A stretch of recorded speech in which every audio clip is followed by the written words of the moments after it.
Assalamualaikum warahmatullahi wabarakatuh. Perkenalkan, nama saya Lutfiatul Zaadah, NIM 40014188057. Di sini saya akan mempresentasikan mengenai proposal skripsi saya dengan judul penerapan model pembelajaran Discovery Learning berbantuan Media Based Simulation untuk meningkatkan keterampilan proses sains pada peserta didik. Langsung saja. Yang pertama adalah latar belakang. Ilmu pengetahuan alam atau IPA merupakan mata pelajaran di SMP atau MTS yang bertujuan untuk meningkatkan pengetahuan, konsep, dan keterampilan. IPA bukan hanya penguasaan kumpulan pengetahuan yang berupa fakta, konsep, atau prinsip saja, tetapi juga merupakan suatu proses penemuan. Tetapi pada kenyataannya, masih banyak peserta didik yang belum mengerti mengenai konsep dan materi IPA yang sedang dipelajari, karena masih banyak peserta didik yang menggunakan metode hafalan.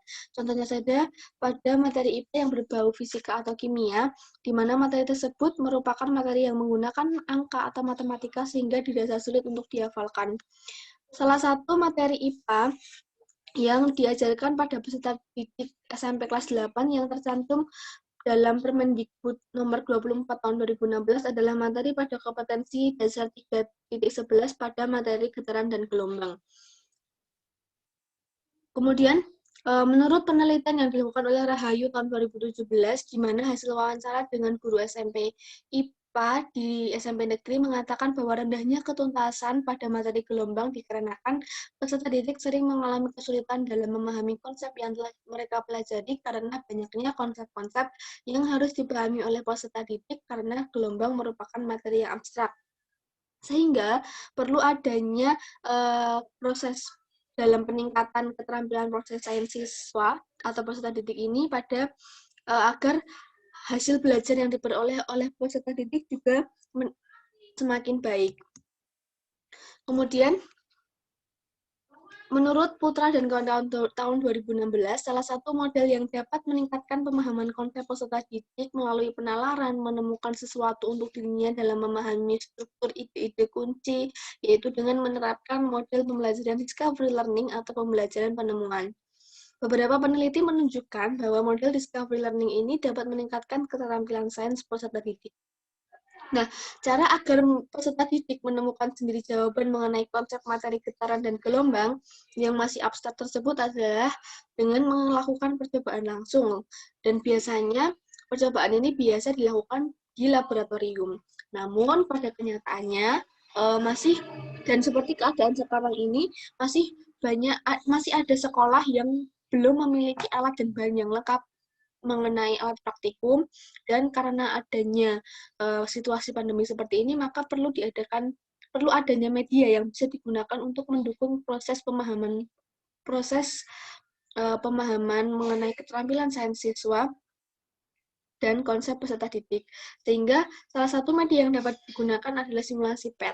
Simulasi PET ini merupakan media simulasi interaktif yang menyenangkan dan berbasis penemuan yang dapat meningkatkan pemahaman konsep peserta didik menurut Sari, Lutfi, dan Kochim tahun 2013.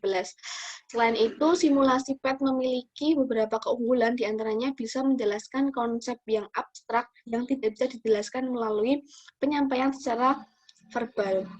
Nah, dari uraian yang telah disebutkan, maka peneliti tertarik untuk membuat penelitian mengenai penerapan model pembelajaran discovery learning berbantuan media based simulations pada materi getaran gelombang untuk meningkatkan keterampilan sains peserta didik. Maka rumusan masalah yang akan diangkat yaitu apakah keterampilan proses sains peserta didik dapat meningkat dengan penerapan model pembelajaran discovery learning dengan bantuan media based simulation dengan tujuan mengetahui adanya peningkatan keterampilan proses sains peserta didik dengan penerapan model pembelajaran discovery learning dengan bantuan media based simulation. Lanjut, yang selanjutnya adalah tinjauan pustaka. Yang pertama ada model pembelajaran discovery learning. Menurut Christine 2016, model pembelajaran discovery learning merupakan salah satu model pembelajaran yang menggunakan metode memahami konsep, arti, dan istilah melalui proses intuitif untuk akhirnya sampai pada suatu kesimpulan. Discovery learning ini memiliki beberapa sintak. Yang pertama ada stimulasi atau stimulations, kemudian ada identifikasi masalah atau problem statement, ada pengumpulan data atau data collection, ada pengolahan data atau data processing, ada verifikasi atau verification, dan ada generalisasi atau generalization. Discovery learning memiliki beberapa kelebihan, di antaranya ada membantu peserta didik untuk memperbaiki dan meningkatkan keterampilan-keterampilan dan proses kognitif, memungkinkan peserta didik untuk berkembang cepat dan sesuai dengan kemampuan dan kecepatannya sendiri, dan meningkatkan tingkat penghargaan pada peserta didik menurut ANA 2018.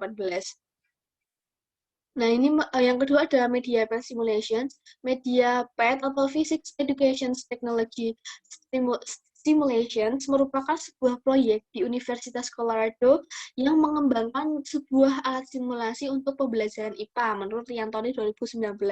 Nah, dapat dilihat pada gambar yang tertera di layar. Gambar tersebut menunjukkan media PET simulation mengenai materi getaran dan gelombang yang pada submateri gelombang pada tali. Nah, dalam memecahkan suatu masalah, PET simulation ini dapat meningkatkan akses peserta didik untuk menghasilkan konsep dan mempresentasikannya, serta memaksa peserta didik untuk lebih produktif menurut tren 2013 dan Finkelstein tahun 2006. Selanjutnya ada keterampilan proses sains. Keterampilan proses sains merupakan kemampuan menggunakan pikiran, nalar, dan perbuatan secara efisien dan efektif untuk mencapai suatu hasil tertentu, termasuk kreativitas menurut Suryaningsih 2017. Nah, keterampilan proses sains ini bertujuan untuk membuat peserta didik menjadi lebih aktif dalam memahami, menguasai rangkaian yang telah dilakukan dalam pembelajaran. Selanjutnya adalah materi getaran dan gelombang. Materi getaran dan gelombang ini merupakan salah satu materi IPA yang menyangkut pembelajaran fisika yang mengandung dimensi pengetahuan berupa faktual, konseptual, dan prosedural menurut Fauziah tahun 2019. Selanjutnya ada metode penelitian. Yang pertama ada lokasi dan waktu penelitian. Penelitian ini dilaksanakan di SMP Negeri 2 Karanganom di Kabupaten Klaten, Jawa Tengah, di mana waktu penelitian dilaksanakan pada rentang bulan Maret sampai April tahun ajaran 2021-2022. Desain penelitian yang digunakan dalam penelitian ini menggunakan quasi experimental design atau desain eksperimen semu, dan bentuk desain yang digunakan yaitu non-equivalent control design. Seperti yang dapat dilihat pada tabel, penelitian yang akan dilakukan menguji pada dua kelas, yaitu kelas eksperimen dan kelas kontrol, dengan perlakuan P1 dan P2, di mana P1 merupakan model pembelajaran discovery learning, dan P2 merupakan model pembelajaran discovery learning dengan bantuan PET simulation. Kemudian ada populasi dan sampel. Populasi dalam penelitian ini adalah kelas 8 di SMP Negeri 2 Karanganom tahun ajaran 2021-2022, dan sampel yang digunakan dalam penelitian ini adalah dua kelas, yaitu kelas 8A dan kelas 8B SMP Negeri 2 Karanganom tahun ajaran 2021-2022. Penentuan sampel ini menggunakan purposive sampling, yaitu pengambilan sampel kelas disesuaikan dengan pertimbangan guru IPA yang mengajar di SMP Negeri 2 Karanganom. Yang selanjutnya ada prosedur penelitian. Yang pertama, prosedur penelitian ini dibagi menjadi 3 tahap. Yang pertama ada tahap persiapan. Tahapan ini melakukan persiapan instrumen yang digunakan dalam penelitian seperti perangkat pembelajaran, soal pretest dan posttest, ada juga lembar penilaian keterampilan proses sains, dan sebagainya yang digunakan dalam proses penelitian.